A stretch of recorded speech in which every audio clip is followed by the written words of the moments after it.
I loved my youth group. It was awesome. It was really cool. My closest friends were my youth group. We hung out together outside of the youth group. We went to youth group together. We went to summer camp together. That was my family. I feel like that was a totally dynamic part of my life in high school. In fact, when I left, that was the hardest part. So when I was looking for where to go to college, I just kind of didn't know what to do, and got a scholarship offer at NAU, and so that's how I ended up here. I was the last one of all of my friends to leave because NAU started the latest. So I watched all my friends go out to school. I felt a lot of anticipation because I was doing something different and it was new and I didn't know what to expect, but I felt a lot of fear. First couple of days, I'll be honest, they were crazy. I was probably drunk half of them. I wanted to fit in. That's what it comes down to. I didn't know anyone. I knew one person and a guy. A day or so after we got here, everything was crazy, disorganized, trying to move in, loud. So yeah, in a way to escape, because inside I was panicking. I just left my mom. I just put her on a plane and sent her back to Atlanta, and here I am. Those first few days, I just went along with this guy and his fraternity brothers and drank away everything. In fact, this tells you how much I was looking to ignore what was happening to me. I had a tonsil infection. I was very sick. I got sick the day after my mom left. Had a fever, my throat hurt, couldn't figure out what was going on, and I still went out and partied. I ignored it all because I just did not want to have a quiet moment to dwell on the fact that I was alone in this big university. I wanted so badly to belong and to have a part of a group to belong to and be friends with, that I actually lived in a freshman dorm for only 1 week, and then I rushed and I joined a sorority. And so I was a part of Greek life, and I moved into the Greek life dorm. And the freshman dorm and the Greek life dorm are very similar because they're co-ed. You got girls on one floor, guys on the other. Looking back now, I would never recommend that. Because you can pretty much just wander the halls and drink in anybody's room and go up there to a guy's room and hang out or do whatever you want to do, and they're very loud. It's very hard to concentrate. There's tons of people going down the hall. Hey, we're going to this party, come on, you want to go? You know, of course, you don't want to sit in your room by yourself. So it's human nature to say, yeah, I'll be there, give me a sec. And so before you know it, you're just off with everybody else, doing what everybody else is doing. In fact, I drank so much that I don't remember half of my experiences. In all honesty, I can look back and I can be like, how did I get to that party? I don't even know how I got there. I don't even know if I went with a sober driver. Who knows what could happen to me? And you know, there were nights when we didn't go out and I would pick up my Bible and I would read it. And I felt so unworthy. I felt like, how dare I pick up my Bible and read it after the things I've done? And so eventually I didn't read it at all. In fact, I can probably say that I didn't realize what I was doing to myself because I was so focused on just fitting in, being cool. It sounds so cliche, but that's really what I wanted. Eventually, in all of this mess, I was sexually assaulted. And that throws you down really deep. And you go, God, what am I doing? How did I get in this situation? How did I put myself here?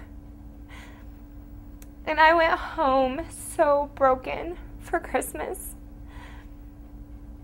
And it took going home and actually continuing the habits that I was living of drinking and being with guys. After a particular experience, I was home and I did open my Bible and I just started crying and I was on my knees and I said, Lord, my body is a temple and I am not treating it as the temple that it should be. And I just cried and cried, and I remember specifically that moment. I don't remember what I said or what I prayed, but I remember from that moment I said, I won't do this anymore. I refuse. And I came back the next semester, and it was still really hard because I wanted to go out and drink. And in all honesty, I pretty much pushed almost everyone who had been a part of that lifestyle away, and I felt really alone, because then you deal with the fact that you've been friends with the wrong people, and so then you have no friends because you haven't made friends with the right people. And so the only thing I could do was try to find a church. I really was at the deepest of the deepest and the most broken that you could be. And that's the point that God had to take me to. It still took me a year and a half to basically work through what I had done in a few months of a semester. So many times I've been on my knees and God, I wish I could change it. Lord, please, if I could just make it go away and it was a bad dream. And it took me a long time to learn that God has restoration for every single one of us. We cannot go too far from Him. We cannot hide from Him. The Bible tells us so. I was able to connect, though, through the church with the people who are involved with the campus ministry. And they befriend you even outside of campus ministry. They want to do stuff. They want to hang out. They want to be positive and encouraging. And, you know, it brought back the things that I used to do in my youth group, because we had fun and we weren't focused on drinking or partying. And that's what the campus ministry really meant to me. In a sense, it was like coming home, because, Lord, this is me. You can definitely make real friends in a campus ministry because they love you where you're at. They love you for who you are. In a way, the campus ministry to me, if I could sum it up, would be they are friends for life. Because even if you only see them for a season, you're going to see them in heaven. And they know that they're going to see you and they're going to be looking for you. I would first tell them, remember who you are. Remember where you came from. You're God's. He loves you so much. And the world is going to want to devour you.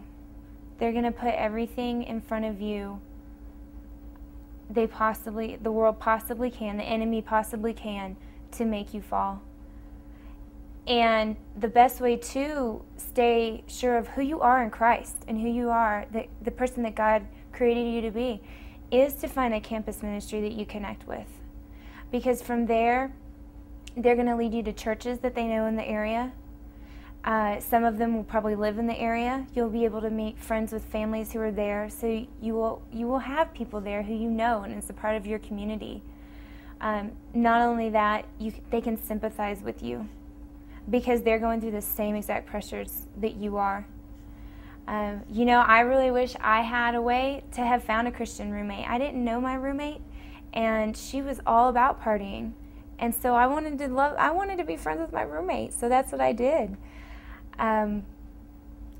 So, number one, you know, find that Christian ministry or campus ministry on campus that you fit in with. And number two, listen to the truth.